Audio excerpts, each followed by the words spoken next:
Pasensya ka na kanina. Double digits na naman ang dating ko. Paminsan-minsan kasi basos ako eh. Isipin mo lang sana kung paano mabubura sa mga isipan nila yung mali. Tulad nung okay lang kumain ng nakaw. O hindi bali na kung lagi madumi yung katawan. Eh kung lilisin natin, yung mga tao nagpormi sa kanila, sa amin. Unang-una, isa-isayin ko sa'yo. Unang-una, si Tambok. Si Tambok, yung nanay niya nagkaroon ng kabit. Pinatigil siya sa pag-aaral. Pagkatapos, ginawa siyang alila. Binububog araw-araw. Tama ba yun? Pangalawa si Loling. Yung nanay niya sumama sa hapon. Sa sakang. Iniwan na lang kung saan.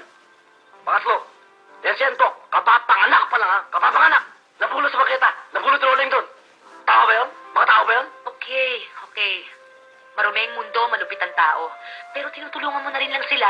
Lubos-lubosin mo na. Dahil na ako madudukot. Galing sa maliit pakakain ko sa kanila. Kalokohan naman lang yun. Ewan ko. Siguro nga huli na para baguhin yung mga paniniwala mo sa buhay. Pero yung mga bata, Carding, hindi ako makakapayag na lumaki silang pareho mo. Palalakihin ko lalatoy-latoy. May natuod. Para pagsamantalaan ng ibang tao. Eh si Loleng, hindi ba pinagsamantalahan niya dahil sa maling paniniwala na kahit ipagbilay ang sarili, kumita lang, okay na rin? Ano mangyayari dyan sa mga batang yan paglaki? Magiging mandurukot, magnanakaw, hold-upper, nagpapalaki ka ng mga kriminal? Alam ko marami ka sikreto sa akin, pero wala akong pakialam doon.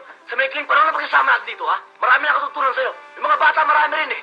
Alam mo, nakakainis man tanggapin, ha? Nakakainis tanggapin, eh. Pero champion ko talaga. Taas ang kamay ko sa'yo. Nagkakagusto na nga ako sa'yo, eh. Mahala kita palagay ko, eh. Maging sino ka man.